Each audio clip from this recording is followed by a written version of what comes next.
Here we go. Okay. Let me start recording also. Mm-hmm. Okay.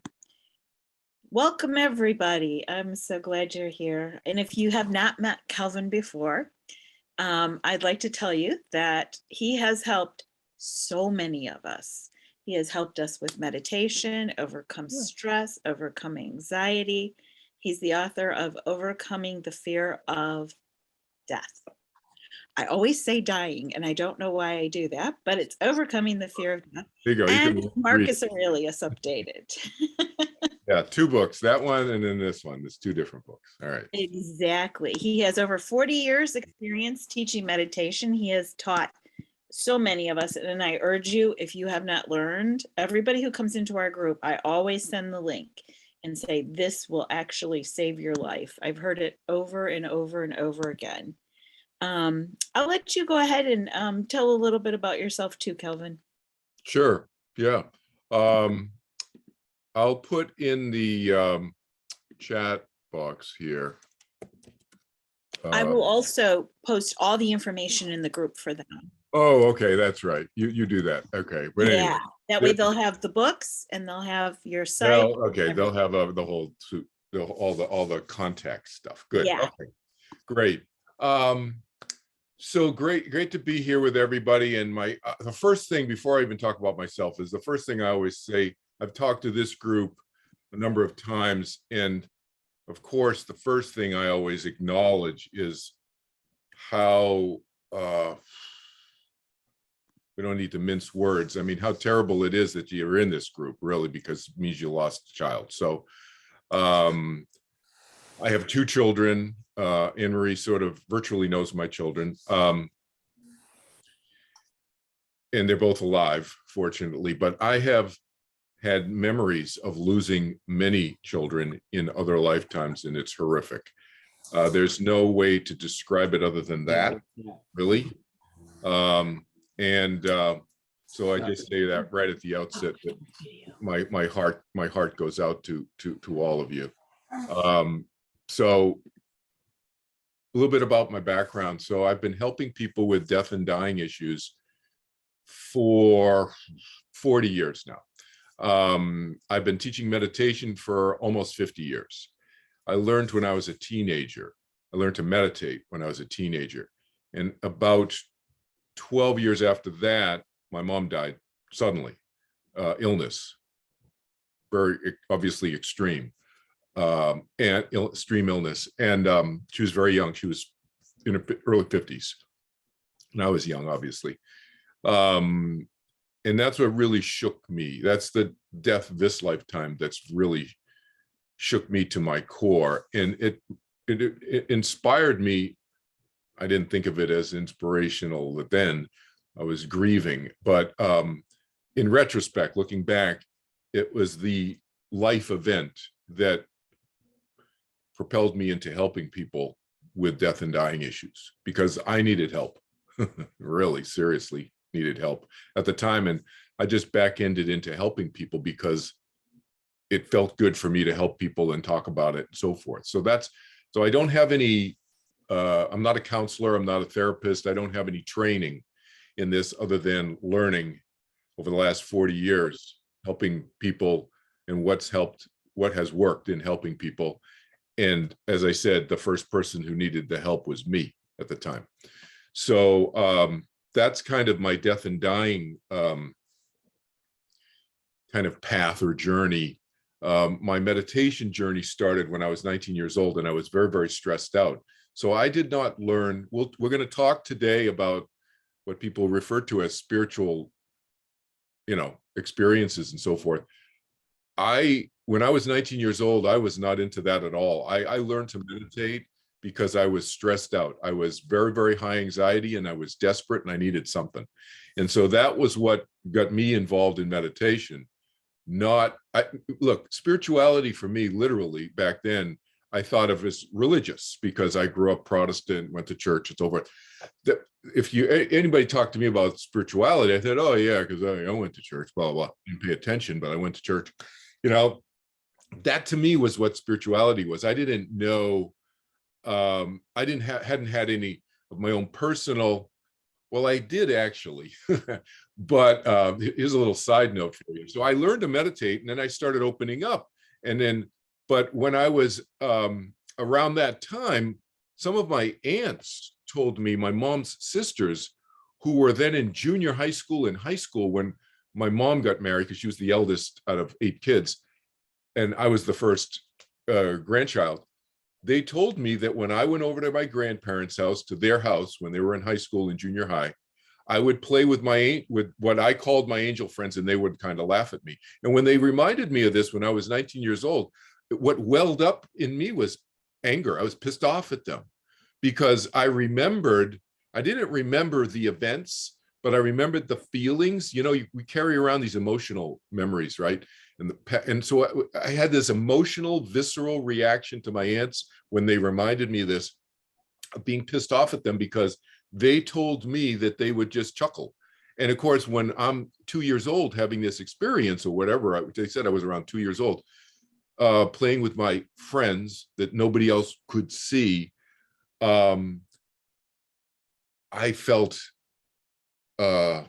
whatever the word is, you know, not respected. I felt disrespected, right? Just they weren't acknowledging what I was experiencing, whether they could see what I could see or not. They were kind of holier than thou, whatever the word is, you know, kind of demeaning of me. And so that memory persisted for whatever the math is, another 17, 18 years till when they reminded me of this. So that's a memory that I don't really have, that somebody else told me that I experienced, which is interesting, right? A group of people, my aunts. But when I learned to meditate, things started opening up more. Not only my stress went away, but I, again, using this spiritual word, I guess, my mind, my consciousness started expanding its, you know, and I started experiencing more of my consciousness. And then in the mid 1970s, I spontaneously, even when I didn't believe in it, I spontaneously started experiencing what later became clear to be past lives, but I didn't believe in reincarnation at the time. I had these experiences. So that's a whole other story. And then in the mid 1980s, I spontaneously started communicating with dead loved ones and other people on the other side who had never met before, and so forth and so on. Again, completely spontaneous. I never went to a workshop or anything to learn how to do this or whatever. It just happened to me, both of those things. So that's kind of my journey. And then that's continued for the last 40 to 50 years to present. And so what we're going to talk about today is based on my experiences or family members or friends, people I know whose experiences about the afterlife and so forth, which is what we're going to talk about today. But that's a little bit about my background. One thing you should understand before we get into the discussion about afterlife stuff is that I take people from wherever they are and I help them in whatever way I can. So if they have anxiety issues, I help them, whether it's about death or dying or not. If they've had a dead loved one, like obviously all of you have, I help people with whatever issues are presenting regards to that. I don't change people's belief system. That's why I'm bringing this kind of discussion, this part of our discussion up right up front. Whatever people's belief system is their belief system, and I respect that. So some people have very religious, institutional belief systems. Some people have very more culturally based belief systems around death and dying. To me, I embrace everybody's belief system. I have my own belief systems based on my experiences, obviously, and my interpretations of those experiences and my upbringing and everything. But whatever your belief system is, it is. I'm not here to change people's belief systems. That's not what I do. I help people look through their belief system maybe a little bit more clearly, try to help them reduce their fears and anxieties about death and dying so that they can live life more freely and fully in the present, which is where we're at, obviously, right now. We're always here in the present. And so if for you individually, whether that's your own fears and concerns or anxieties, or whether it's about the death of your loved one, your child, your son and your daughter who obviously died, or any other loved one, because some of you may have had multiple, losses of loved ones as well. It doesn't matter to me. I help you wherever you're at with any of those. Okay. So that's kind of an overview of how, for those of you who have never met me before. I'm not a therapist. I'm not a doctor, and I'm not a religious type counselor. I am here to share my perspective on things, which I've been thinking about for many, many decades, obviously, with all those experiences. And then you take whatever works for you, and whatever doesn't work, you shelve. That's what I recommend. That's what I suggest at the beginning of all my classes, including, we'll call this a class, it doesn't work, then you shelve it and you take what works and what helps you. With me, my suggestion is with anybody, because each of us has to figure things out, and we need to figure things out in a way that's comfortable for us. And so, if it's outside of your comfort zone, then I'm not a big proponent of pushing people, in that way. Okay. So what I want to do structurally in our discussion today for about the next 20 minutes or so, and then we'll open it up to questions, but I'm going to seed your minds with different issues, ideas, and then you can come back and ask me questions. But first I'll seed your thinking with different ideas and thoughts and perspectives for about 20 minutes. The structure that I want to do this time with you is I'm going to give you the 6 topics that the titles of this, the 6 topic areas that I have in my Afterlife series. So I have an Afterlife series that I do every 3-4 months or so. I teach a 6-part series every other weekend. So if you do the math, that's 12 weeks, right? Six every other week. So it's about 12 weeks. So every 4 or 5 months, I'll cycle through and do another one. So I got another one starting May 29th, which I think is this Sunday, right? So May 29th at 10 a.m. I'm in Los Angeles, California. So Pacific time, 10 a.m., figure out the time zones wherever all of you are, 1 p.m. Eastern time and so forth. And it generally are 2-hour sessions. And I'll give you the 6 titles now, and then I'm going to go give you some of the subtopic areas in each one, and then we'll talk about some of those subtopics that relate especially to you as parents who've lost loved ones. And then again, you can talk about in the Q&A, you can talk about any of those or any of the other ones that I don't get into in more detail that I will talk about in my 6-part series. Okay, this is the 13th time, by the way, I'm teaching this 6-part series. I started teaching it several years ago. Each time I teach it, there's more information just kind of comes to me and I bring in.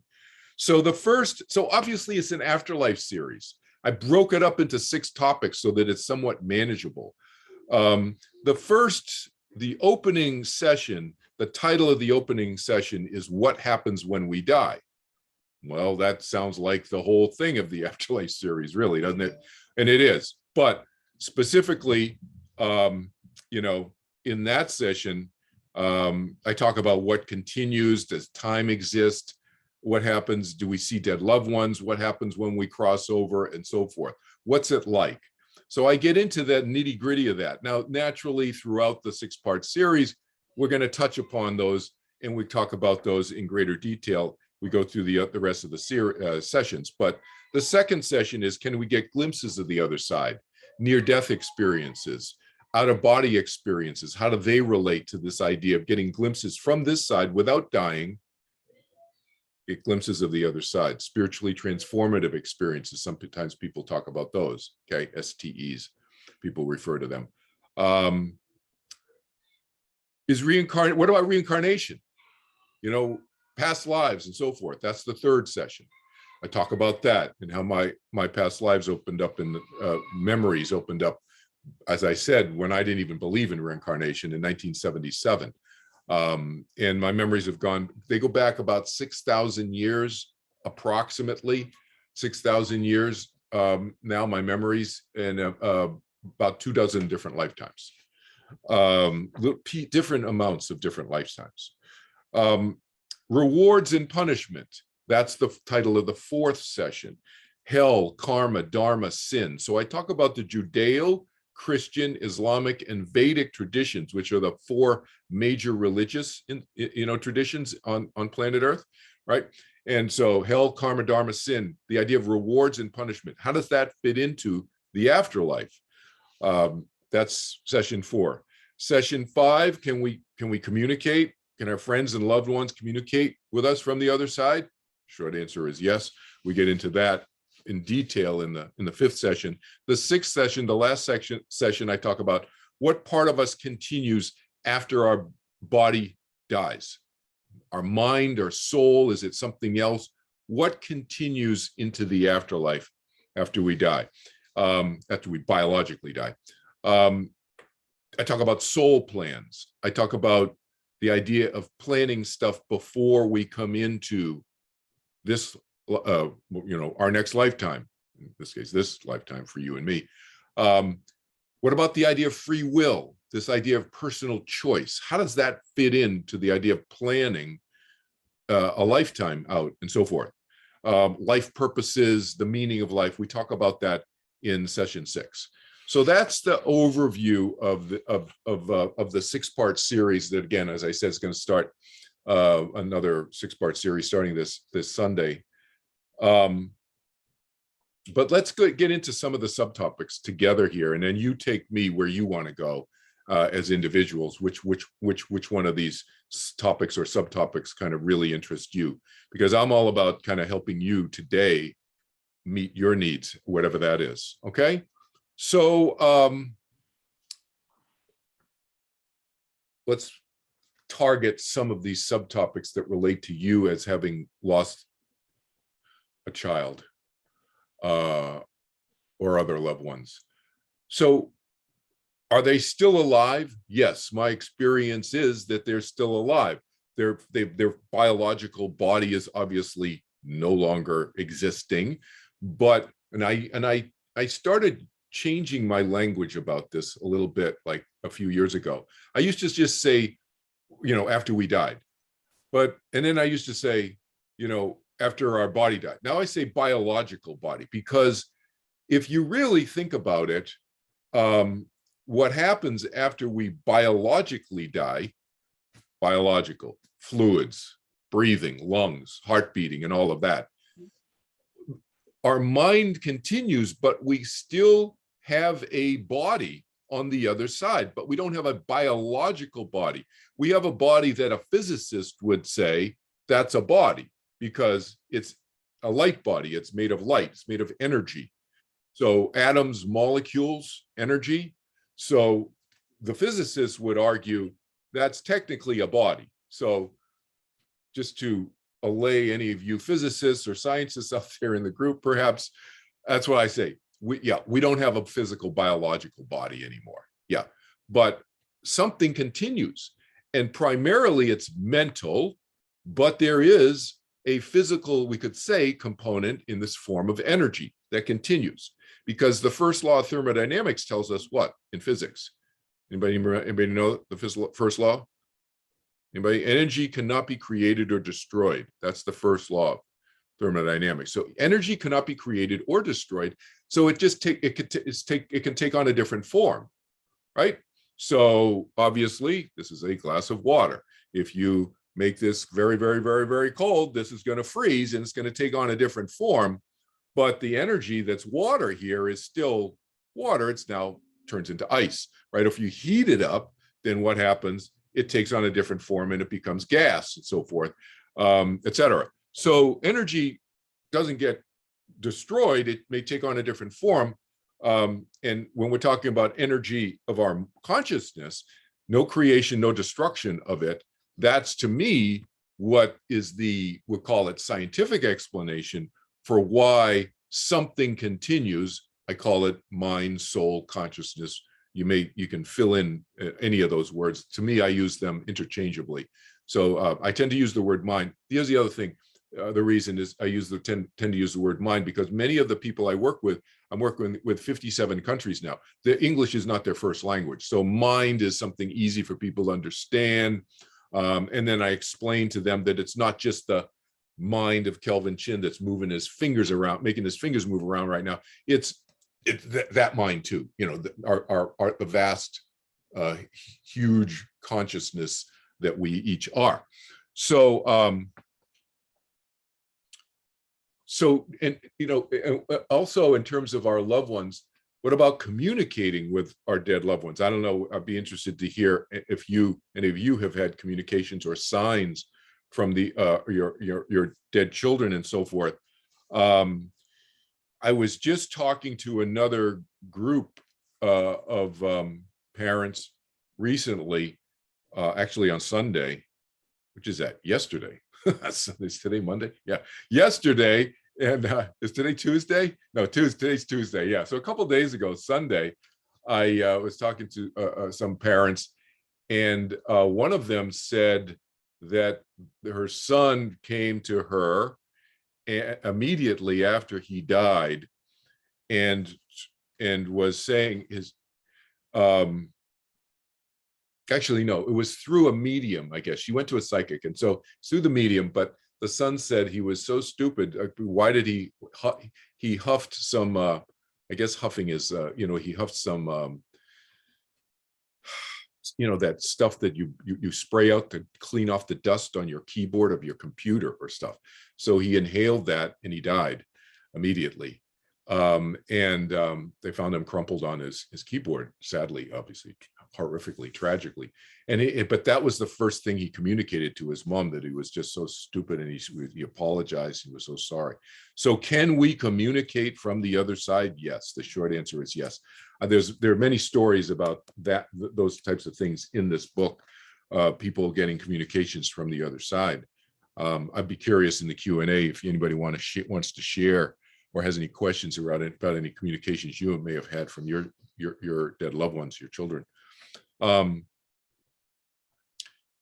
Is there any punishment on the other side? I'm just, again, picking some of the subtopics from the talks, the Afterlife series that I'll be teaching, but it relates specifically to you guys here.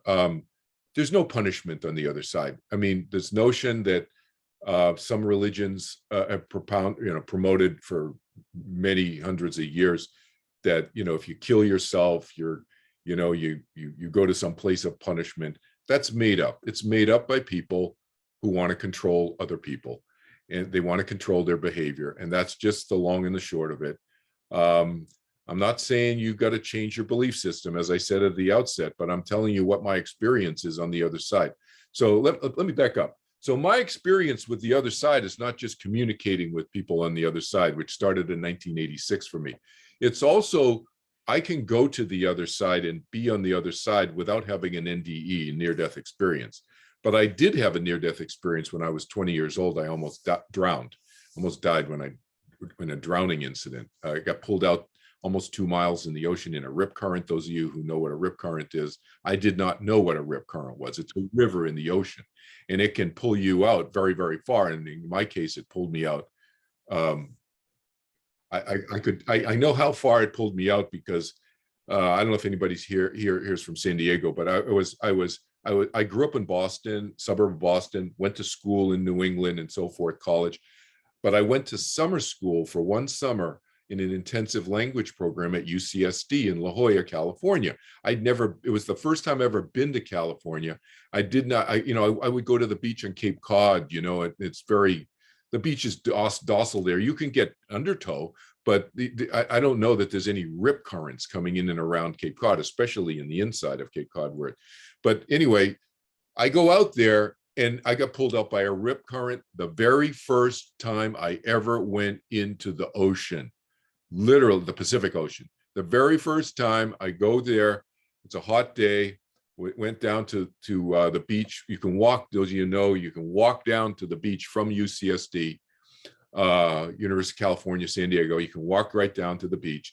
So we registered, and I met a girl from the East Coast. Unfortunately, she wasn't from California. She didn't know about rip currents either. And we went down there, and there was nobody at the beach. Nobody. 2 of us, and there's never any lifeguards at the beach at Torrey Pines beach, but there was nobody else but us. And we dunked. I lifted my feet up, and that was it. And I got pulled out, and she was about 15, 20 feet away from me, maybe. She must have been right outside the rip, and I got pulled out. It was the weirdest experience. You know, it's like being in a car. You know, you don't know you're going 50, 60, 70 miles an hour in a car because everything in the car is going the whole car is going that speed. So you don't feel that unless you look outside your window, right? That's what happened to me. I didn't realize how fast I was moving because I'm in a moving body of water. I'm in a river in the ocean, and the whole river is moving. The only reason I knew is I saw the 300-foot high cliffs at Torrey Pines going like this, getting smaller and smaller really fast. And that's how fast I knew I was moving. And I freaked out.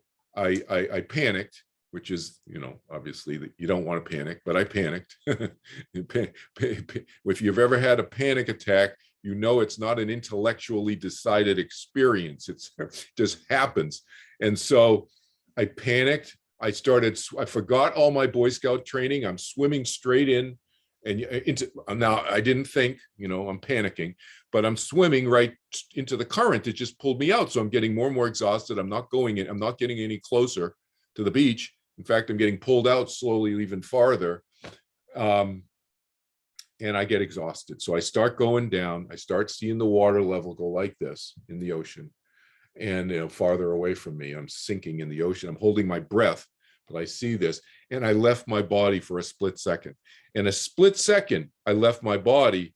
You know, it was only a split second because I knew what was going on. The reason I knew what was going on was because I'd been meditating for a year and a half before this. So I was not unfamiliar with my body and my mind being distinct from each other.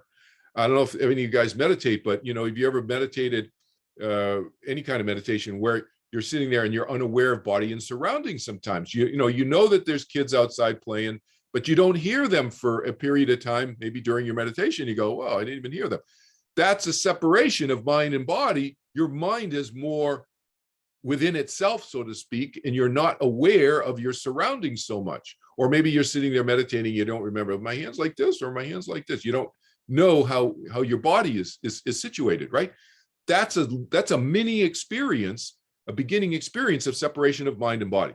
Well, I had that experience, like, I don't know, hundreds of times in the year and a half I'd been meditating every day, twice a day.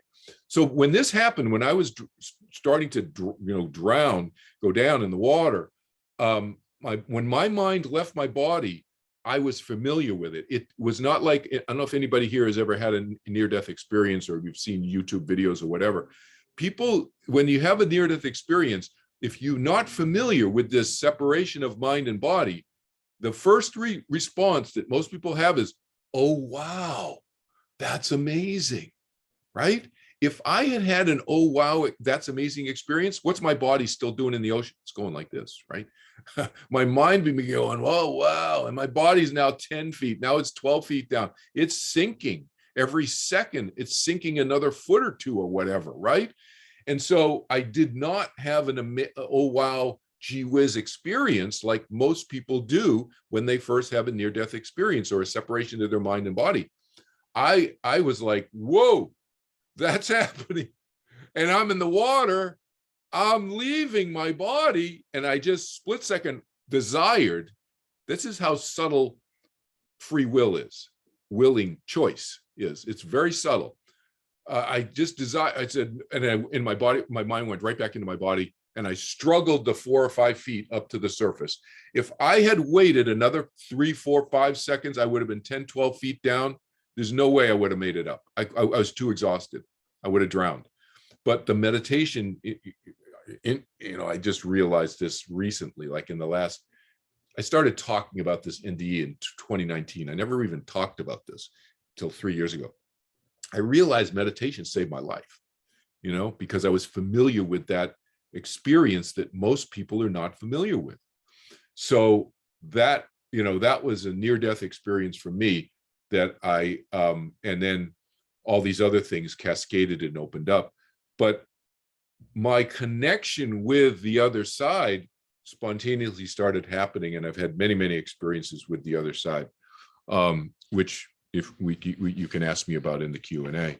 But just hitting on some other points, some other subtopics that relate to you as having lost your son or daughter. Soul plans. What about this idea of soul plans? And can we have plans? You know, you hear people talk about this. Oh, I had a plan with my son or my daughter, blah, blah, blah, before we came in to get together and be in this family and so forth. Is that possible? Yes, that's my experience. And I have some memories of this. And yes, we can do that. Does it mean that everything is absolutely going to happen according to plan? No. Because why? Because we can change our minds. And also, other people can influence those plans that we may make with a loved one on the other side. So we cannot control the decisions of every mind in the universe that might have a very indirect influence on us, and some may have a more direct influence on us, family members, loved ones, and so forth, who are not party to the soul plan that we and our child, I'm just saying hypothetically, maybe we had a plan and it may not work out the way we intended, okay? But soul plans are a real thing. Can we get together with them in another lifetime? Absolutely, yes.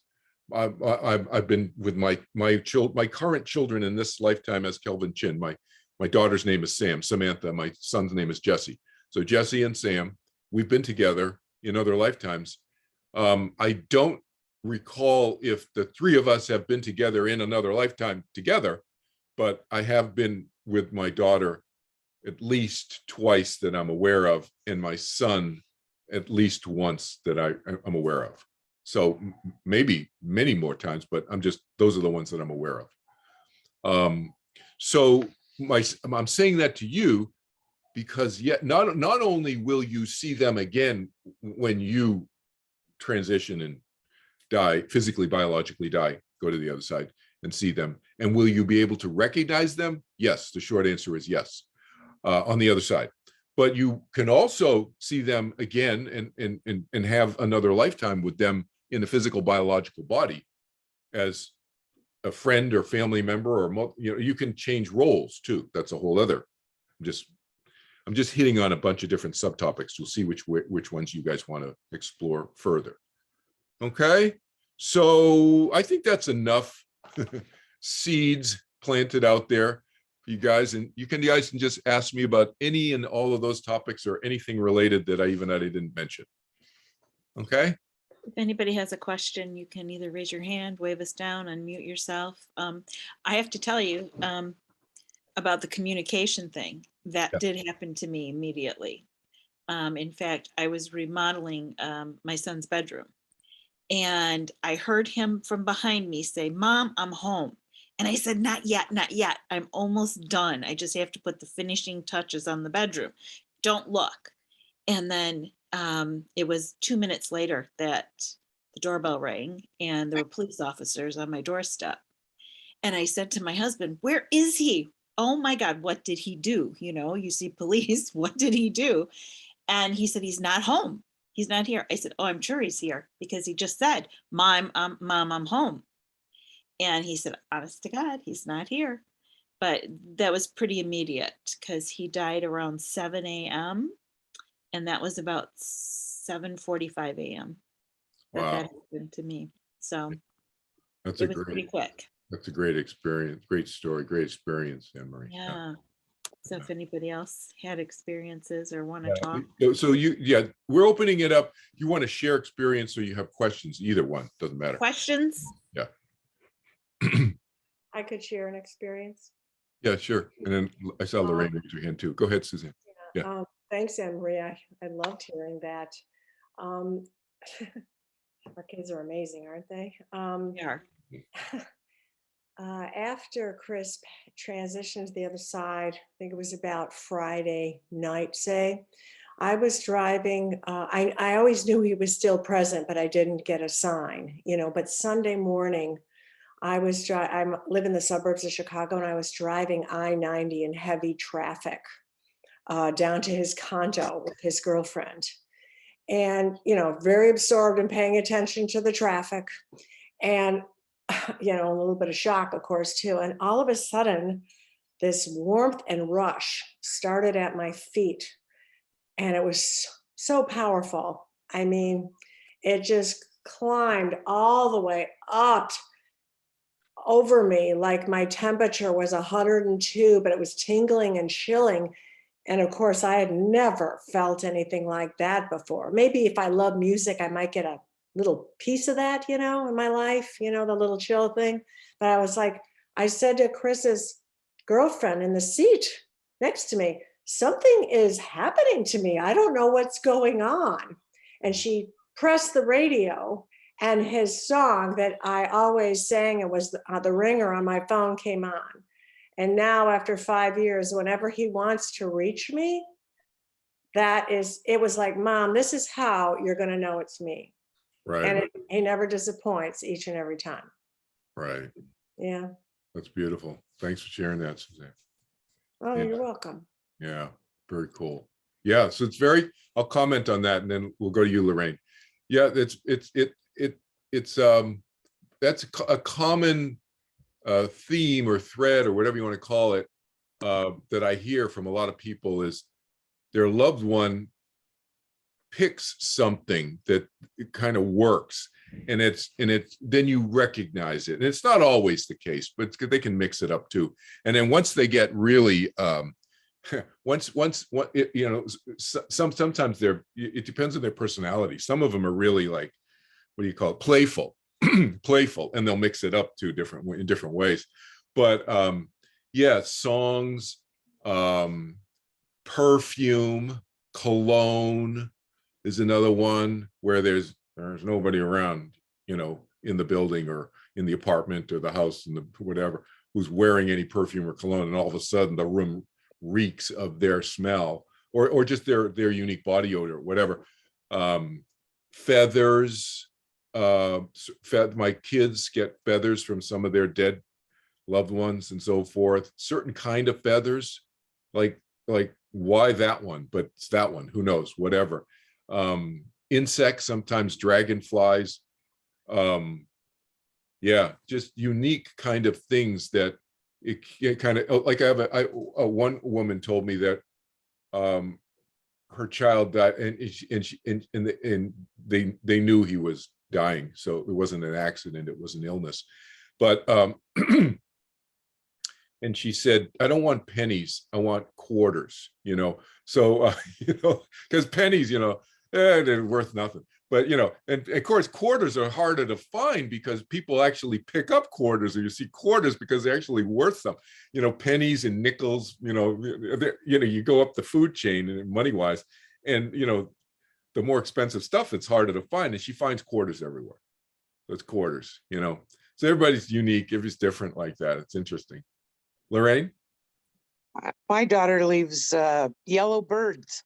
Yellow birds, yeah. As a sign. They're not common where I live in Colorado. So I'm always saying I love yellow birds. And today there was a small yellow swallow, it was little. And I was like, that is so cool. Never seen one. Yeah. In my area. But anyway, my question it's very was, cool. and I know I've asked you before, but let's see. Do we keep the same relationship with our child, like when we get to the other side, or is it? I have this whole different. Yeah, what do you mean relationship? Okay, like, am I still her mom on the other side? Oh, it's not like that. I don't see. I mean, since she's passed away, I just have this whole different perception. Like there's really no religion on the other side. There's no, or is there? I'm confused. Well, but are we still family? Yeah, there's several questions in there. Okay, so here's the thing. I'm going to give you a general filter, and then I'm going to answer your question. You have several questions in there I'm going to answer them specifically. Okay. But first I'm going to give, because I'm a teacher. So I like to teach people general principles that then you can apply to help yourself when I'm not around or somebody's not around, to answer your own questions. Okay. So the general filter is, if you think about the other side, it's not as different from this side as you think. Now, obviously, there are certain fundamental differences, okay? We already talked about that. We don't have a physical, biological body on the other side, all of that, okay? The experience of time is very different on the other side. We can talk about that too. But there are differences. But what I'm saying, the filter I want you to remember is that it's not that different when we're applying what the stuff that you're asking about are mental emotional questions, you see, because our mind continues and we take our mind with us. And so does she take her mind that when she was your daughter with her, she's on the other side? Yeah. So is she going to remember that you were her mother? Yes. Okay. It's her most recent memory is that you were her mother. She hasn't forgotten that. Now, you go 500 or 1500 years out, people might forget that, but it's so recent, okay? So that's going to be fresh in her memory, okay? Can you also, is it possible, I'm going to lay out some possibilities for you, on the other side, have memories of being with each other in other lifetimes because your mind is clearer, because it's not so dealing with this thing we call a physical biological body that we have to feed, and it can't get sick, and put some clothes on, and do we have a roof over it? All of that energy a lot of our energy, mental energy, gets eaten up by all those very important things. I'm not saying they're not important. It's very have a roof over your head and to feed yourself and not get sick and all that. But a lot of our energy as humans gets eaten up by that. You don't have that. All right. It's not, your energy is not siphoned off into dealing with all this. It's not just our physical biological body. It's our house, which is related to the fact that we have a physical biological body, right? All of that stuff. We have a job that is related to that. You don't have any of that on the other side. Your mind gets freed up. So you can start to remember a lot of stuff on the other side that you wouldn't remember here, about being with her in another lifetime as her, I don't know, I'm making stuff up, as her sister in another lifetime or whatever. You know what I mean? So it's more than even what you're asking. Right. It could be. It's possible. It's possible. Now, as far as religions on the other side, there's lots of religions on the other. First of all, let's define religion.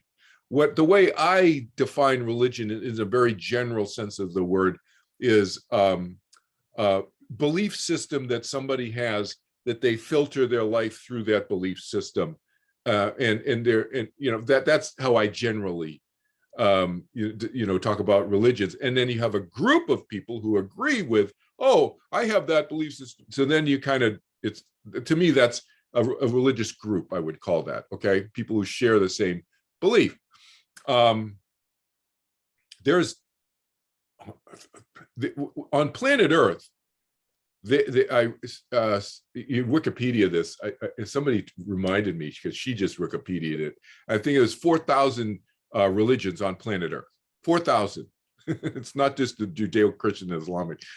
It's 4,000 religions on planet Earth. I don't know how many are on the other side, but there's at least that many. I'd say probably 10, 20 times more. A lot of religion. So people have belief systems. Okay. So that's why what I teach people is principles to think about through certain filters, and understand that if there are different belief systems on the other side, it's always important for you to decide whether or not, just like I said at the beginning with me, does what Kelvin Chin making sense to you? If it doesn't, shelve it. Same thing when you get to the other side. Does it make sense to you? No, yes. Shelve it. Okay, does that help? Yes, very much. Thank you. Welcome. Deb, I see your hand up. Hey, talking about the religious thing, my dad was a pastor, very fundamental Protestant church. My mom was even more fundamental, grew up that way. And they had certain ways of believing, and it was so narrow. and you had to earn your way to heaven and get the jewels in your crown and whatever. But I was constantly told I wasn't going to be sitting at the table with them On the other side. on the other side. No. But interesting enough, through a medium, my mom and dad came through. My mom, of course, more dogmatically, she has to be the first one. But she said that it's nothing that she expected. Mm-hmm. It's nothing of her preconceived ideas of what, the streets paved of gold, the jewels in your crown. She said that's all just stuff. Yeah. And she said what she's experiencing on the other side is just an unconditional love that she's never experienced in her lifetime here. Mm-hmm. And that's what she said. And my dad, even, he was a little more weary about coming through, kind of looking at the medium like, what are you doing or whatever. But he said he wanted to apologize for giving me such a narrow view of what spirituality was about. And he looked at the medium and he said, I like what you're doing, keep doing it. And it was just like, wow, I needed that. And the fact that that was said, I mean, she could not have known that. And it was just very important to me. I guess I have a question too. The first medium I went to was very traumatic for me. I was told that my son was stuck here. It was a very sudden death. And he was stuck and he was confused and he was trying to connect with us and he couldn't. And I did hear him one day, several months after he died, and he said, hey, Mom. And I had a dream about, I feel like it was a visit, that he came to me and he said, my older son and I were going down a set of escalators, like at a mall or something. And there was this young man in front of us and he turned around. It was my son, Alan. And I said, Alan, you're here. And he said, well, yeah, I don't know why everybody thinks I'm dead. And I was just kind of like, okay. I didn't know how to take that. But then when I got that message from the medium that he was stuck, I was like, is that such a thing? And she helped me supposedly cross him over. She didn't charge me for that, which I was, So I don't know. What is your experience with that? Like, are ghosts people who are stuck here, spirits who are stuck here? Yeah, it's more, my experience with that is it's more confusion. So they could be confused. So there could be a lot of different variations on this thing that you're calling stuck. There's a lot of possibilities. Yeah. So I'll give you this a list. So it could be people don't want to leave because they're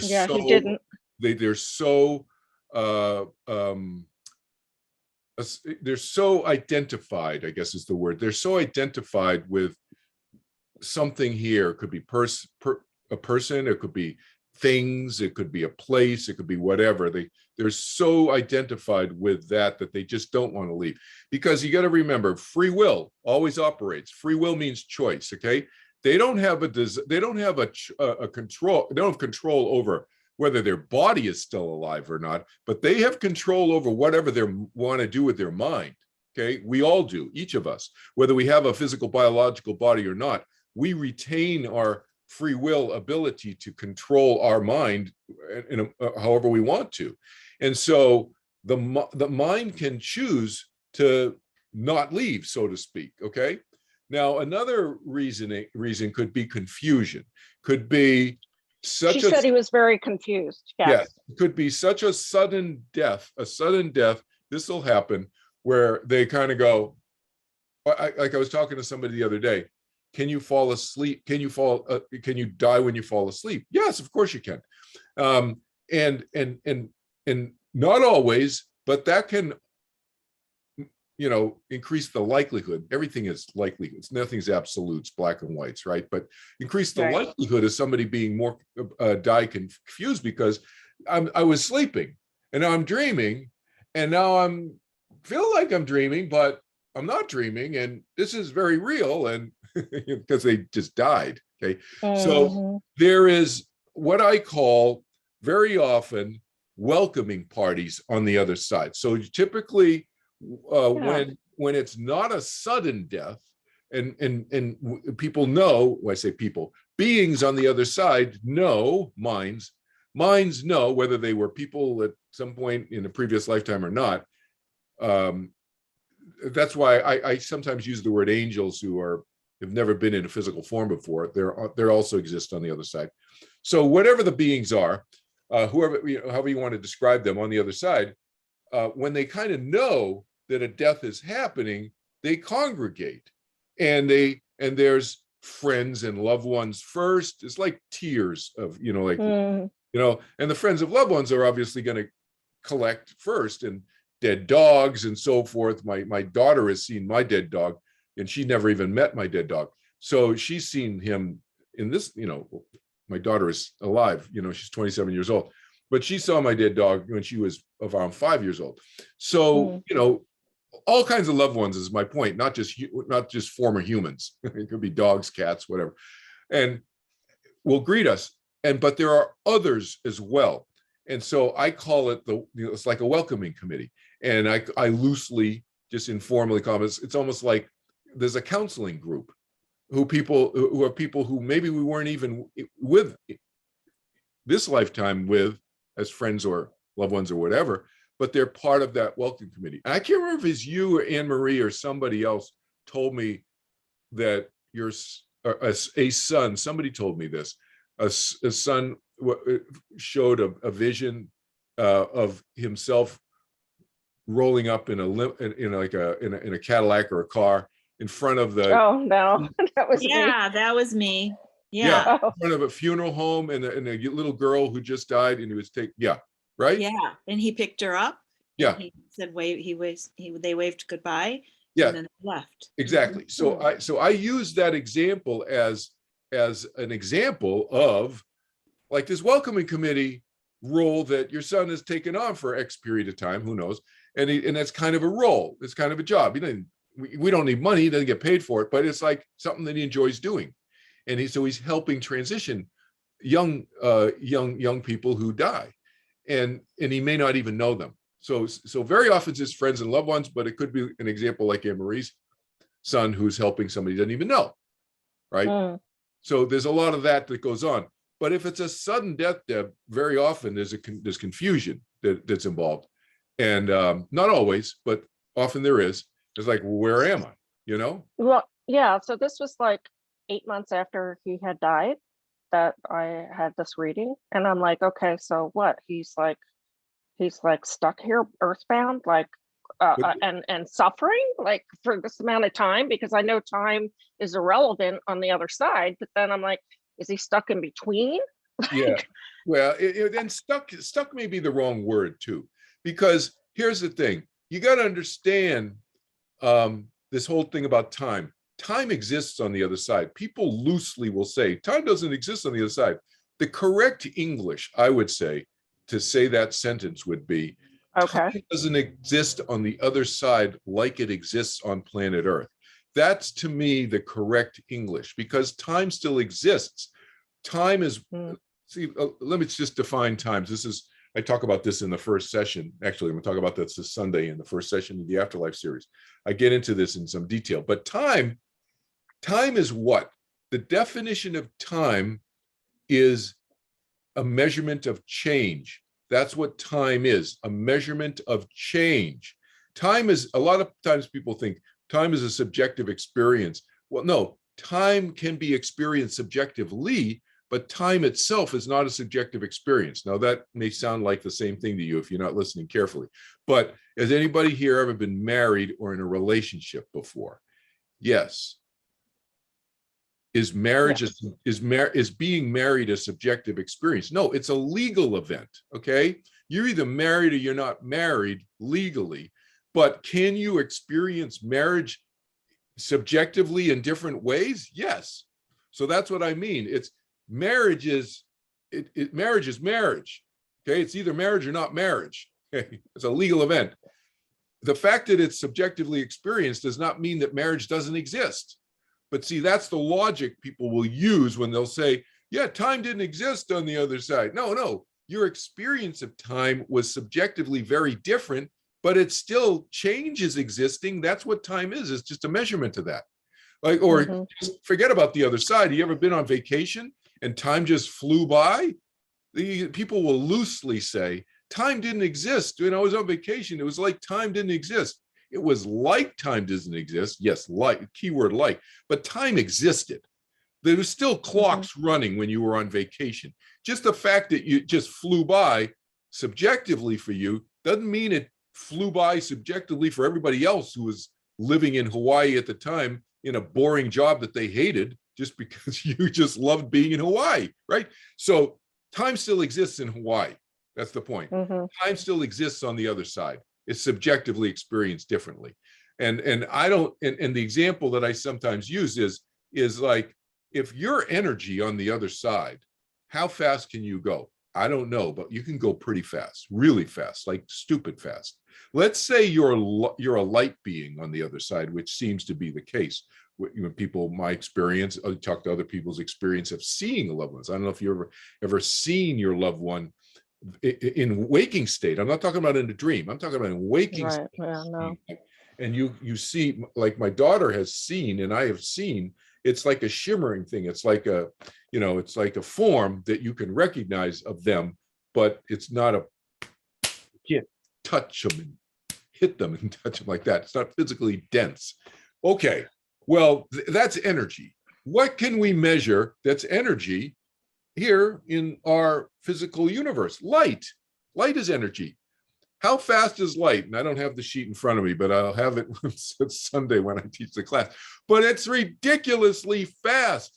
It's around a million miles per hour, let's just say. Now, do you think like what they believed prior to their death?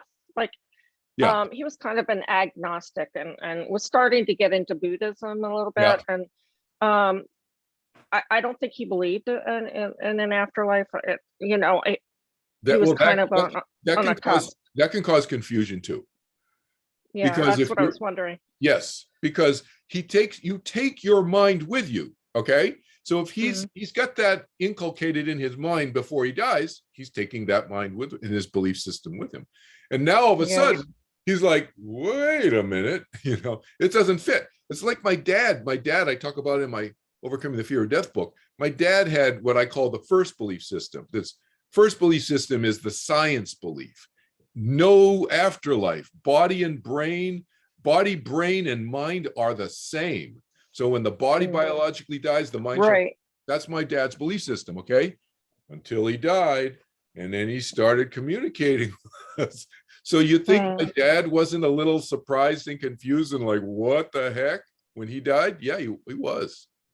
Now, do you believe that everybody sees a light and maybe they just ignore it, or like what's with the light thing?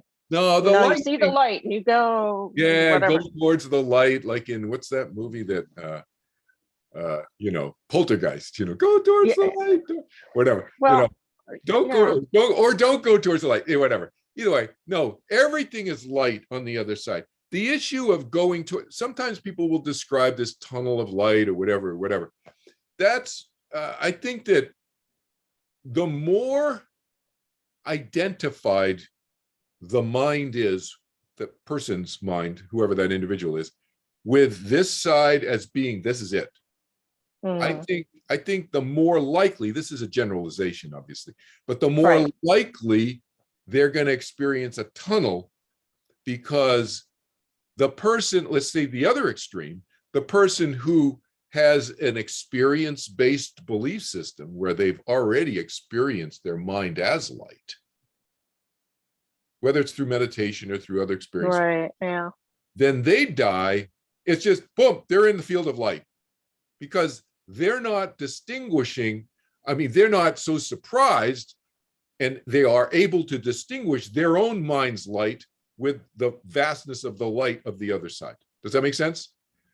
Yes. Whereas if you're not familiar with your mind being light, it's like you're identified with the the non-brightness of yourself, basically we'll call that, right? And now you've died, and there's something that's continuing, that's vibrating, that is you, your energy, but you're so unwilling to see that, like my dad probably was, I'm guessing, when he first died, right. Right? Right. Yeah, like his fiance, he was going to get married, and his fiance had a dream very similar to mine, and they were at a party, and he's like, I don't understand why nobody's paying attention to me. Yeah. Like, they're all saying hi to you, but they're not saying hi to me. And Yeah. she goes, honey, you died, you're dead. And he goes, what? No, I'm not. And she said it was so freaking real. Yeah. And so I'm wondering if that was during his confusion time. Yeah, probably sounds like it was. And so by having all of these visits like that and dreams and so forth, and her having conversation and so forth, different people, that's helping him accept the fact that, you are not dead in the way that you anticipated being dead. That's what surprises people, right? That's why the welcome committee and so forth and so on. Right. So yeah. Okay, thank you. You're welcome. Good stuff. Good questions. Yeah. Other things, other questions, comments. Anybody else have a question? Yeah. Comments? Yeah. I'm sure you guys have questions. Here, let me tell you, I'll tell you some experiences so people can raise their hand if they have a question or wave at us, and then I'll stop. But so I mentioned about my daughter. I'll tell you my daughter's experience, that my daughter's 27 now. She just told her mother and me what I'm going to tell you relatively recently, when she was in college, 5-6 years ago. Okay. She had the experience when she was 5 years old and didn't think anything of it, because she's grown up in a family where this is like no big deal. Okay. So she didn't even tell us this till fairly recently, where she would crawl into bed between her mom and me sometimes, and she would, she had her own bedroom, her own bed and everything, but she'd crawl in sometimes, kids do that. And she's like, she and her mom triangulated and figured out that she was about 5 years old when this happened. 4.5 years old when this happened, right after my dad died. So she knew my dad. She'd, spent, 5 years of her life 4.5 years of her life with my dad before he died. And this was a few months after he died. She'd never met my mom before. My mom died in 1982. My daughter was born in 1994. And she'd never met my dog, who had died in 1990, 4 years before my daughter was born. So she said she woke up in the middle of the night. It was dark in the room, but she saw these two forms standing at the foot of the bed, and she saw this other form sleeping on my feet at the foot of the bed, and that was my dog. And she didn't know where my dog slept, or I try and get him not to sleep on the bed, but he always did. I'm sleeping. What am I can't get him off my bed. And he would stick his head. It was a golden retriever, and his name was Shogun, and he would stick his head on my feet. So it was touching me, and I get a little emotional even saying this. And so she never met the dog. She didn't know anything about his behavior or anything like that. And this goes to one thing that you mentioned, Deb, earlier, the personality. I wanted to mention that. I scribbled myself a note. The personality continues, right? So you recognize the personality of your parents and so forth. Same thing here with my dog and my daughter, who didn't know his personality at all, right? But I did. She told me, like, yep, that's where he did. And then the two other beings standing there, my mom and my dad, standing there, and she saw their form standing there, and they're basically what I refer to as their light bodies, and they're, smiling. She didn't see a smile; she felt a smile. Is the way I think she describes it now. It's like a feeling, like a feeling, an intuition. as opposed to a visual. Sometimes you can have visual experience, like she had those visuals, but the communication between them was more mental telepathy, feeling wise. And my son has had many experiences like that too, or a number of experiences like that. I've had many. Any other comments, questions before I'll tell you some more stuff. So I have yeah, another one, if you go don't ahead. mind. Yeah, no. I'm just filling in. I'm do- filling in for you, Deb. Go ahead. Do you feel like I feel subconsciously Hmm. that my son Alan knew he was going to die? Like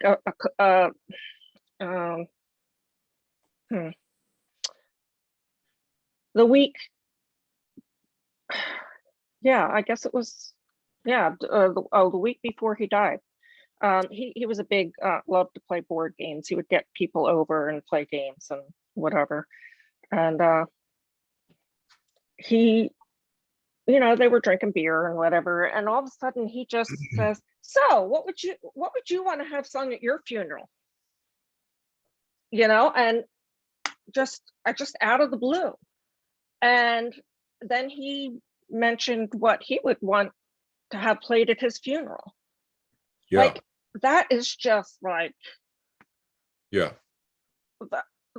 And something else, like he was part of a theater group or something, or he went to he was part of the theater community in Philadelphia, but he went to a play, and it was a play of real people and their real lives, and some of them were really sick and they weren't going to make it to the next year. It was a play that went every year, like you went every year, and you wrote notes. The actors were actually ill. Is that what you're saying? Yes. Yeah. Okay. And so you wrote notes about what you were feeling.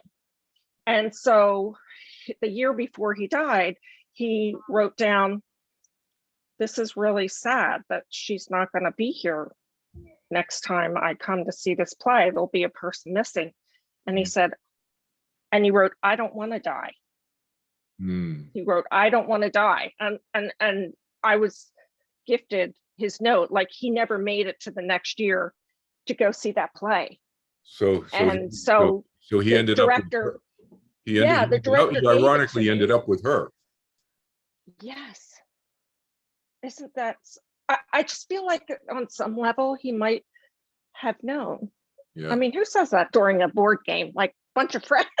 Yeah. Oh, what do you want to sing at your funeral? Yeah. So there's a couple of few different ways of interpreting that. And who knows? I'm not saying one is right or wrong, because these are interpretations, and that's we can never really know. Look, what somebody else's experience is, we're conjecturing. We have trouble. We each have trouble interpreting our own experiences. Never mind somebody else's. But it could be that he knew that he got some insight. That's possible, and it could be that not on a conscious level. So it could be right. It could be on a conscious level, or it could be on a not conscious level, but on what's a sub or super conscious level, depending on which way you look at it. Like this part of an aspect of his mind that kind of intuited that there's a high probability.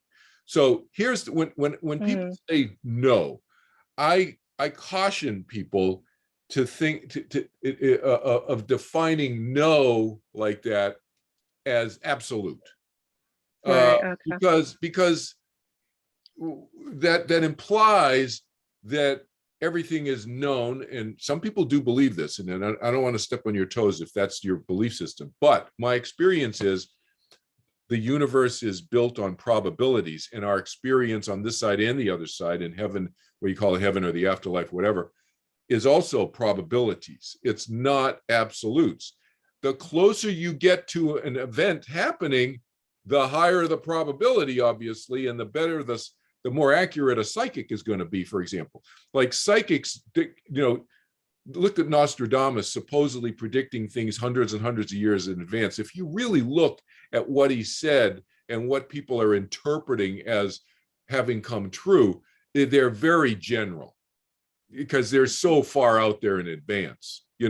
Well, yeah, okay, a catastrophe could have happened, Well, a lot of catastrophes could happen. A lot of catastrophes did happen during that time period. And people will cherry pick the one catastrophe and they'll say, see, he predicted this 500 years ago, whatever, you know?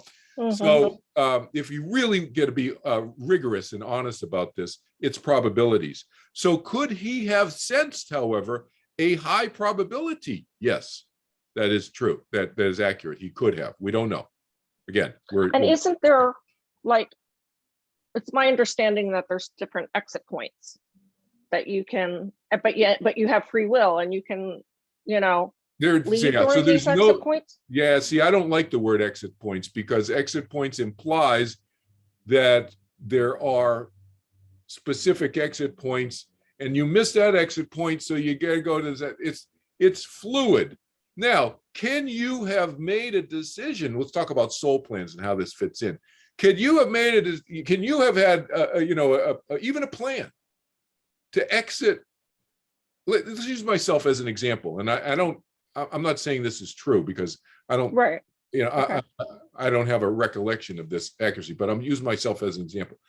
My most recent lifetime, out of the 24, 25, whatever it is, lifetimes that I have smatterings of memories of, was as a World War II fighter pilot in the South Pacific in the U.S. Army Air Corps, flying F-4F Wildcat fighter planes off of aircraft carriers. Okay, and based on my memories and connecting the dots of different memories I have of that lifetime, I think I died in around 1942. So I think I was on the other side for about 8 Earth years. It's a very short period of time. I've been on the other side for hundreds and hundreds and hundreds of Earth years in between lifetimes in other times, I think. Anyway, so let's say, for sake of teaching example we're talking about with you, Deb, here. Let's say I decided before, let's say I was around 22 years old. I think I was around 20, 21, 22 years old when I died, okay? So let's say I come into the body and whatever the math is, 1918, 1919, whatever, and I come into the womb of my mom then. I was blonde, blue eyes then that lifetime. And I had a young wife and so forth. Let's say that I came into that lifetime planning, my soul plan, that I was going to die around 20, 21 years old. Because maybe I wanted to get back in here because a bunch of my friends who were, and Marie knows, that Maharishi was born, they think, around 1915, 16 or so. And so I already knew that he was out there in the mix. And I wanted to be with him again when I was in my 20s, not when I was in my 70s or 80s, whatever the math is, 60s, okay? So, so I have a plan. Let's just say, Deb, for example, that I have a plan. For a couple of different lifetimes in a row, I've planned this out. And then let's say let's say that I actually wanted to have children with my young wife in the 1930s, late 1930s, before I joined the U.S. Army Air Corps and became a fighter pilot, and that's part of my plan with her, and it doesn't work out. For whatever reason, biologically, her, she's got tube issue. I don't know what. I'm just saying, something happens and we don't have, even though it's part of the plan, but the part of the plan where I decide to die, or I want to die around in my early 20s, that works out and I get shot down and I die. So there's pieces of these plans is my point. But my exit point may have been anywhere from 1939 to 1942, and it happened to be 1942, right? Because there's no absolutes here. So is it possible to have an exit point in your plan? Yes. Is it absolutely going to happen that way? No. There's too many other factors. The Japanese the battle that I was in, maybe it got postponed a year. I don't know what, you know what I mean? There's other people's minds involved in that's not part of my plan in 1918 when I'm coming down the chute into the body. You see what I mean? Does that help? Mhm. Yeah. Yeah. I think I've heard from other parents or loved ones that they've kind of felt like their loved ones were giving inklings of that they knew or whatever. They could be picking up on a probability, but it's not an absolute. That's the thing. And a lot of psychics will give that to people, that there's absolute exit points. And it does make people feel more comfortable. And I understand the intent, but it's not accurate. There's more, we cannot predict how every single mind is going to operate. That's why I don't know if any of you are parents of a murder victim, but that can happen because somebody's whacked and they walk down the alley at that particular time, and they don't usually walk down that way. They usually walk this way, and somebody pulls a gun on them and kills them horrifically. That's not an exit point that's planned out, okay? Some of the psychics out there will say, yeah, there's a blah, blah, blah, blah. No, stuff happens and it's horrific, all right? It's out of our, not everything is within our control. I asked that because I feel like other parents and other loved ones are probably thinking the same thing. Yeah. That I was asking. So no, it's a great question. I'll get to you. Patricia was Thank you for you, Olga. But before I go to you, Patricia, I want to mention something else about you. Another possibility, Deb, here is that your son could also have gotten a whisper from the other side that said, hey, there's a lot of things shaking and rattling and rolling, and they kind of get us. Not that they can predict either, because they can't control from the other side, but they can see sometimes things a little bit more clearly, okay? Of probabilities is the way I like to think of it, all right? Mm-hmm. He may have gotten a whisper and not consciously been aware of it. There's a lot of different possibilities here of how these things can happen is the point. Okay. Very interesting. Thank you. Yeah. Patricia. Okay. Now, you had touched on reincarnation and everything. Yeah. Okay. Now, if you are reincarnated and everything, can you still get in touch with, like, if I don't know if my son was reincarnated or anything else, can he still get in touch with me still, or no? Is it just we drew the line of no? So your hypothetical is that your son died, was on the other side, and then came back, and he's in another body now. Yeah, I don't know if he is or not. No, I understand that, but that's your hypothetical in your question. Yes. Yes. Can he communicate still or no? Well, he can communicate. Well, like, it's just like, so the short answer is yes. But then again, it's always probabilities and what's the likelihood, okay? So the short answer is sure. In the same way that anybody could communicate with anybody, and could his intuition pick up the fact that you were his mother? That is possible. And you can read lots of stories like this on the University of Virginia Medical School website. There's 2,500 to 2,700, there's almost 3,000 case studies on the University of Virginia here in the United States, University of Virginia Medical School website. I can't remember the name of the department, but it's in my first book. I have a page about them. You go there and just go to University of Virginia Medical School and put in the search window past lives, and it'll pop up. And you'll read examples of kids coming back to parents in this. I'm not saying there's 2,700 of these cases, but there's 2,700 cases of kids 2 to 5 years old, mostly 2 to 5 years old, where they kind of still have their foot on the other side, remembering stuff of lifetimes that sometimes have nothing to do with their current parents and sometimes do. Okay. But the thing is that how am I able to communicate with him if he is reincarnated? He's been gone for 4 years. So how do I? 4 years, you said? Yes.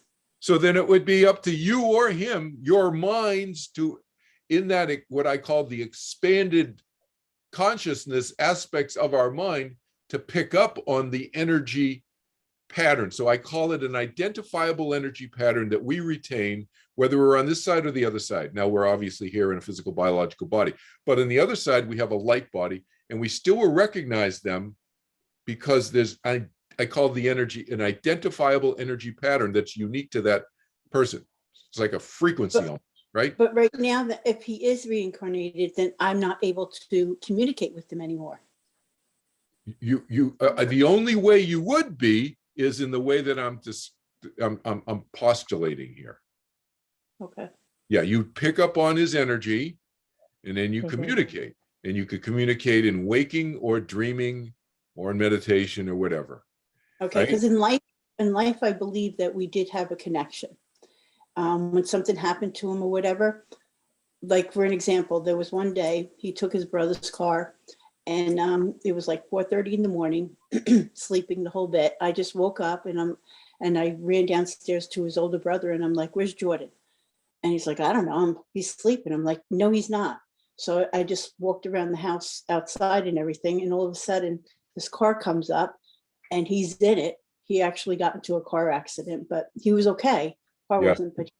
So I think we had the connection there. And the day that he did pass, I knew something was not right. Yeah.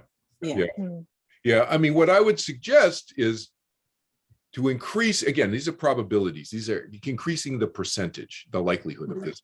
You reconnecting with him as he gets older. He's 4 years old. Maybe if he's here, we don't know if he's here.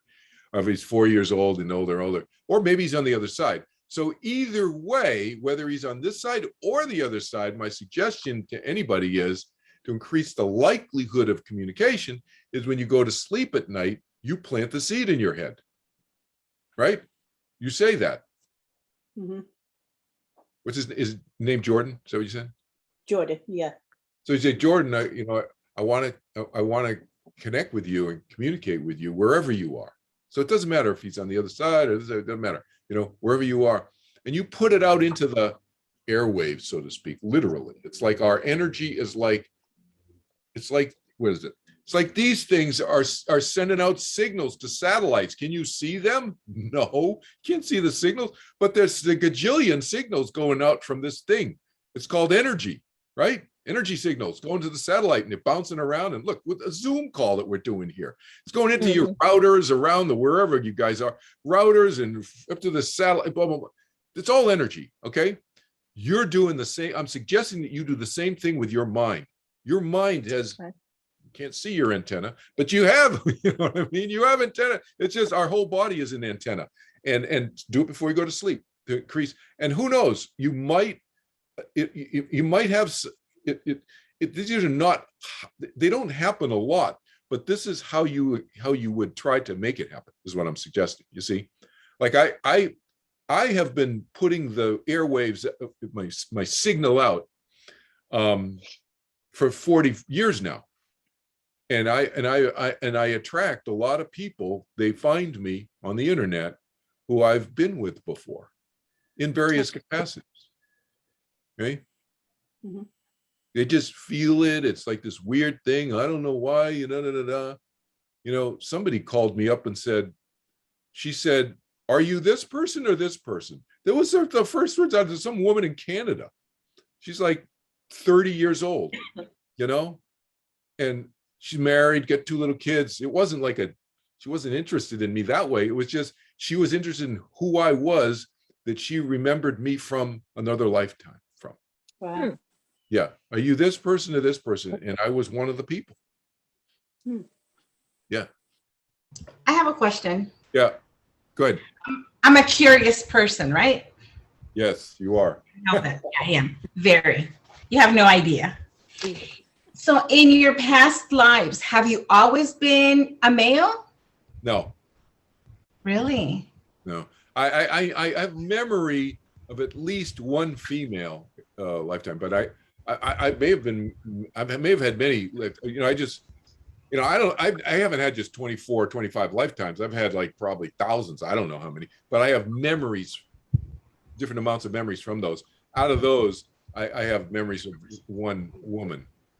So yeah, and I have another one out of those, an animal. I was an eagle. So I remember being an eagle in between human lifetimes, in the 1500s-ish, something around there. After like at least 3 of my Buddhist monk lifetimes. So, Wow. yeah. I have another short one. Yeah. How is meditation different from relaxation when you relax yourself? Is that about the same thing? So what I teach is different. It's different. Can you feel relaxed during the meditation I teach? Yeah, absolutely. Mhm. But do you always feel relaxed in the meditation that I teach? Not necessarily, because sometimes you're rocking and rolling and like, look, I'll give myself an example. I swim 3 days a week, and I just recently got a pair of fins. I have fins and paddles because it creates more resistance and it really works your muscles even more than. So I like overworked it was like the 3rd time I'm using the fins, and I tweaked a little muscle in my quad, my left quad. Okay. Yeah. And so in my meditation, Olga, I'm aware of this little pain in my quad. I'm not feeling like totally relaxed like sometimes, you know what I mean? It's like, because why? Because the meditation is causing me to heal that slight pull of a muscle in my quadricep, top of my thigh on my left side, okay? And I'm poking at it right now because it feels good. I don't know if you can see me. But anyway, you're right. So what I teach balances the system. So whatever the system needs, does it need relaxation? Does it need more, a release of tension in my quadricep muscle where I tweaked it from overdoing my new fins in the swimming pool? That. So it does what it needs. So the technique is not to try to relax, because if anybody's ever tried to relax, what happens is you don't relax. It doesn't work. It's counterproductive.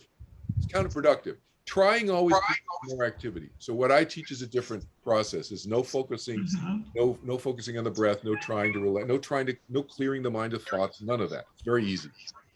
But yeah. Okay. Great. Thank you. Toya's hands up. I see Toya. Hi, can you hear me? Yes. Okay, I'm sorry. So I have a question as it relates to past lives. So because now I feel like I'm just a little confused by some of the information that I get from different resources and listening tonight. Sure. So when you have, because I think the only reason why I'm able to make it is because I have a thought that I will be with my son when all this is over. But now I'm wondering, okay, so we have all of these different past lives. Mhm. What happened to the children that we may have had with in those past lives? I guess I'm just not clear. And how the past lives go, your ancestors, is all of that just a bunch of fluff? Like when we leave here, we just these beings and you're not reconnected with your family like we think, or that we're told by some people? So there's a lot in here, Toya. Let me start answering, and you can keep asking more questions, but let me pick, because there's three or 4 questions already in what you've asked, and you can ask more after this. So the first thing is, we're with our loved ones after you die. So that's easy. Okay, you're with your loved ones after you die, on the other side, assuming they're on the other side, obviously. Now, if they have chosen, like, I think I can't remember who it was saying, with Deb or somebody, but who was saying, about if they reincarnate before you die, then you're not with them when you die. Or Patricia was talking about it, right? All right, then, but you're with them on the other side. Let's take it simple. Let's take it one step, so they clear up the confusion. They're dead. Your child has died on the other side. They're still on the other side. Another 20, 30 years now, 40 years from now, you die. They're still on the other side. You're reunited with them. Okay, that's the easy thing. Okay, now, what happens to children that you, Toya, had when you were not Toya? I don't know what your name was, but let's just say you had a different name, from a lifetime, a previous lifetime, from 100 or 200 or 500 years ago, or pick a, whatever, and you were a different person, and you may have different color skin too, because I've been black, Asian, I'm Asian now, I've been African, I've been Caucasian, I've been Native American, I can't remember what I'm leaving out, but whatever. So who knows what you were, okay? Like 100 or 500 years ago. And you had children then too, all right? Here's the interesting thing, Toya, and this is good additional teaching point for everybody. I haven't said this yet, which is when you die, let's go back to this, Toya, you die 20, 30, 40 years from now, I don't know what, okay? You're with your dead, your son or daughter who is predeceased you this lifetime, as Toya. Right. Greet you, probably at the beginning, in the front of the greeting party, okay? You know who else is there? Your other children, Toya, and I get emotional just saying this, your other children who you have forgotten about because you're focused being Toya with your children this lifetime. You're not focused on being whoever you were 300 years ago lifetime, right? With your children, right? You're focused on being in this life. We are all focused on being in this life. But when you die, you're on the other side. It's a big greeting party because your other children are watching you now. Oh, look, let's say again, 30, 40, 50 years from now, you're sick. And they're going, whoa, she's coming, she's coming. The greeting party gets bigger with your other loved ones, including your other children. People forget that, okay? That's where, and now some of those other children from your, I'm just making this up, Toya, just to answer your question. 300 years ago, your lifetime, some of them will be on the other side. Some of them might be on this side, okay? So you're not going to see them, right, on the other side because they're in the body here. That's how that happens. Now, I'm not sure if you were going here, but I'm going to stick this in as part of the answer to this question, which is, somebody asked me this the other day. What about Ancestor.com? And we look and we see, and like, wait a minute, my genealogy is this and that, and my great grandmother was all of that. Okay, how does that fit in with reincarnation and past lives and all this stuff? Well, the thing is, yes, that person was my great grandmother and so forth of Kelvin Chin's genealogy this lifetime of this body. So because when you're doing these tests, what are they doing? They're testing the genes of this body. They're not testing my mind, my soul. We can't send this part of the soul off in an envelope and send and mail it off to Ancestor.com. It's part of your blood, however they do it, your blood or whatever it is, but it's your body. Okay. So what I'm talking about is not Ancestor.com stuff. I'm talking about soul stuff. Not your soul is not the same as your gene pool. That's different. That makes sense. Yeah. I appreciate you clearing it up. That makes sense. And, that makes sense now? Yeah. That makes a lot of sense. Thank you. And then I just had one last thing, and you know, my son was killed. It'll be 2 years September of this year.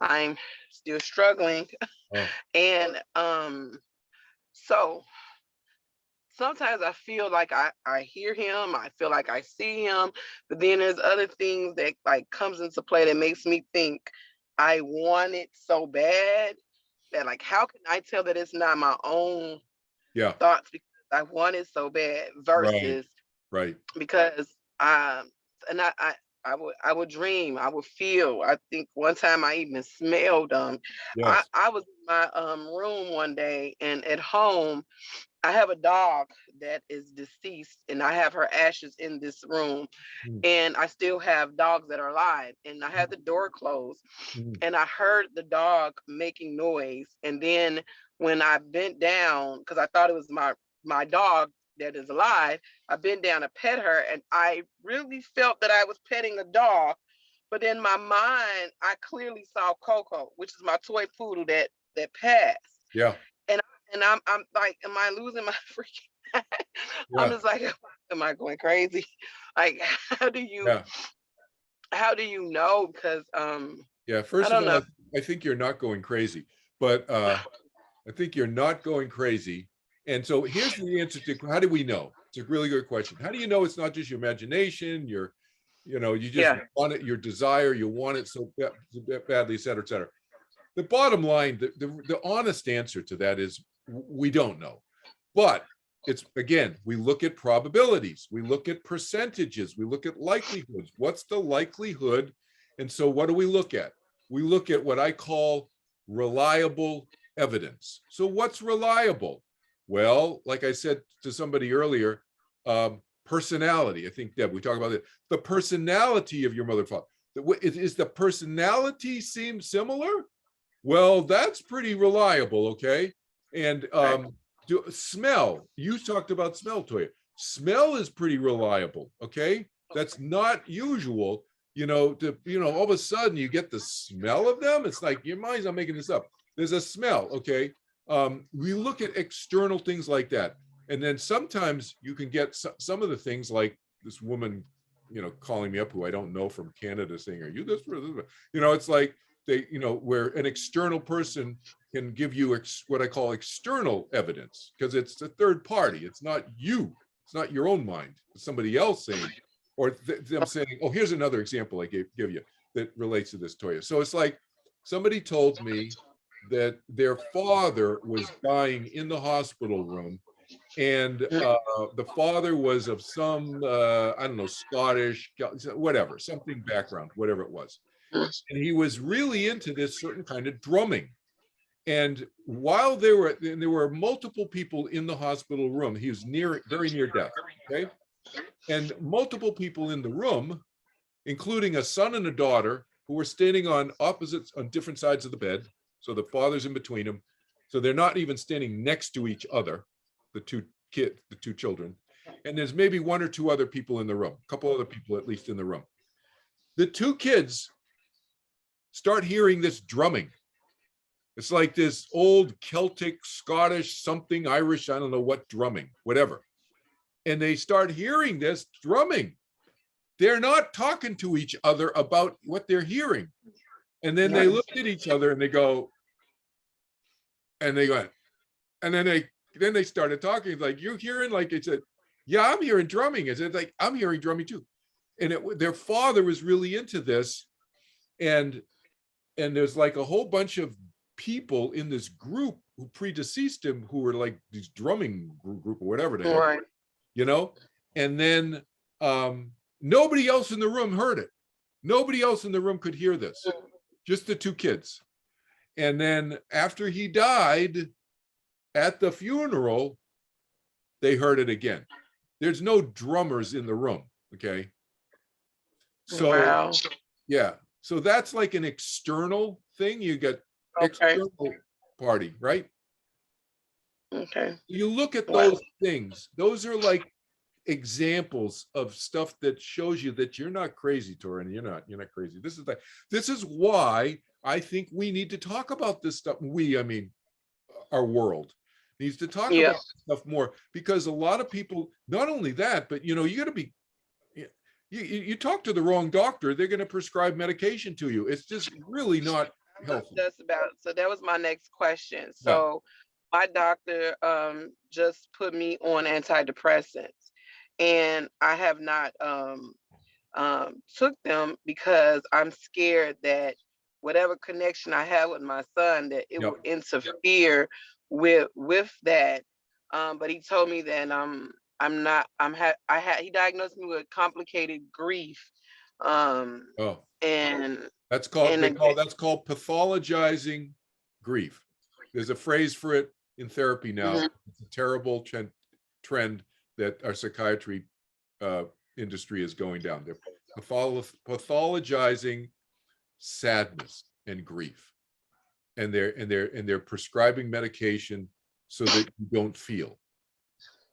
It's really unhealthy. Our mental health system is not healthy. Let's just say. You should talk to me. Anybody can talk to me. We don't have to end now, but I'm just going to say this because you're reminding me to say this. Free phone call session with me as part of my nonprofit work. And then you should take my meditation class, and I charge a fee for it, but if you can't pay the fee, then people make a donation. I never turn anybody away for financial reasons for anything that I do, period. All right. Okay. Thank Yeah. So you just reach out to me, and because again, whether you decide to take the psychotropic drugs that the psychiatrist is giving you, that's between you and your doctor. Yeah. I'm not telling you what to do, but I've helped so many people either get off them or stay off them, et cetera, et cetera, et cetera. So I don't know. I just feel like I mean, I get up. I'm a nurse. I'm able to get up and function, but my son is always in my head, like what happened, the events. sure. I probably cry at now. First, I was crying every single day, and maybe out of a week, maybe about 6 times, or maybe 5. But I am still can't believe that it happened. Yeah. That's where I'm at. But I'm like, I pay bills, I take care of my other kids, but it still hurt very bad. Yeah. And so yeah, so he told me it's Lexapro. He said that he feels that I Yeah. No, crying is normal. Grieving is a normal response to loss of any kind. The grieving is a normal response. It's normal. It's treated as abnormal and needs to be controlled. It's like, no, there are things that can be done to help us through the grieving process. But we need to each of us, and everybody grieves differently. There's no one way, there's no right way. It's just, there's 8 billion ways for 8 billion people on planet Earth. Okay. So yeah. Thank you. Welcome. Other questions, comments, anything? Anybody else? Anybody else have a question, comment? No? Good. That was a lot of information. Yeah, a lot of Valuable information. lot I'm of process that. You're great. Thank you. You're very welcome. So people can find me. You'll see Anne Marie's going to send out all my contact info and so forth, so on, and reach out to me. As I just said, free phone call session, whatever. And if anybody, I don't know if anybody's international, then I'll send you my Zoom link, so there's no phone call charge or anything like that. I have my clients are in 57 countries now. So my Afterlife series, as I said, starts this Sunday at 10 a.m. Pacific, 1 p.m. Eastern time, 12 p.m. Central. What's that? 11 Mountain time. And so feel free to check out the preview. There's some short 20-minute preview videos of what I'm going to talk about in the series. So you can check those out first. Those are on my kelvinchin.org website. So Anne Marie will send you the website links.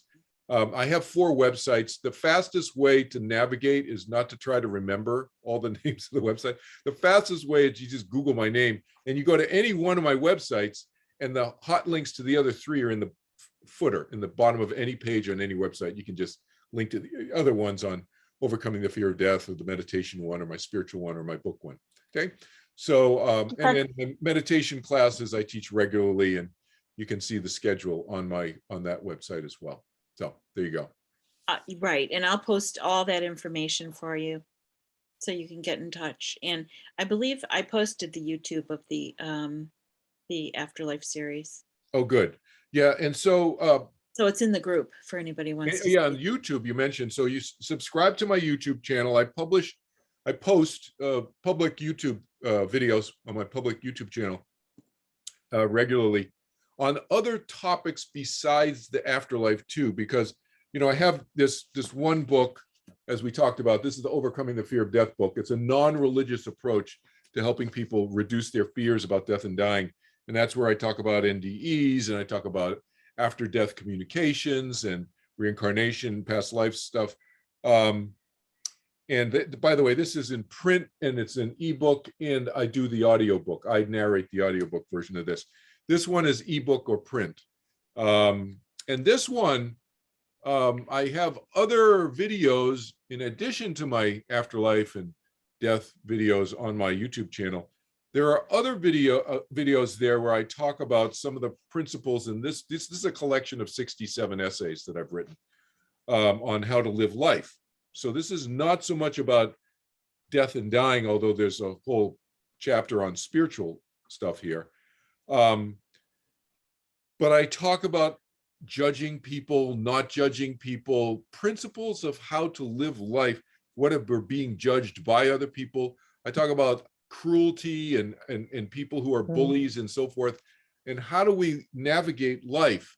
So there's other videos on the YouTube channel, so you can check that out. So anyway, there you go. Yeah, for all of you who wake up at 3 o'clock in the morning, the essays are short. So Oh yeah, you can read a couple in the middle of the night if you like. yeah, these are short essays, and Mhm. yeah, and you should get the print version because it's really, they're short, like a page, 2 pages long, some of the essays. And really, this is what people do. They I have essays on love and happiness and suffering and so forth. And people write in it, and they highlight, and they take sections and they'll highlight and underline and so forth. And this is my book. I wrote it and I'm doing that. So I mean, there you go. Okay. Thank you so much, much. Kelvin. You Very guys welcome. can unmute if you like to say thank you, please. Thank you you. very Thank you very, very much. Thank Thank you for all you We do. appreciate everything you do, Kelvin. We You're do welcome. so much. We love you. Bye-bye. Thank you. Bye, ladies. Bye, Take care. Lauren. Bye-bye. Take care. Bye-bye.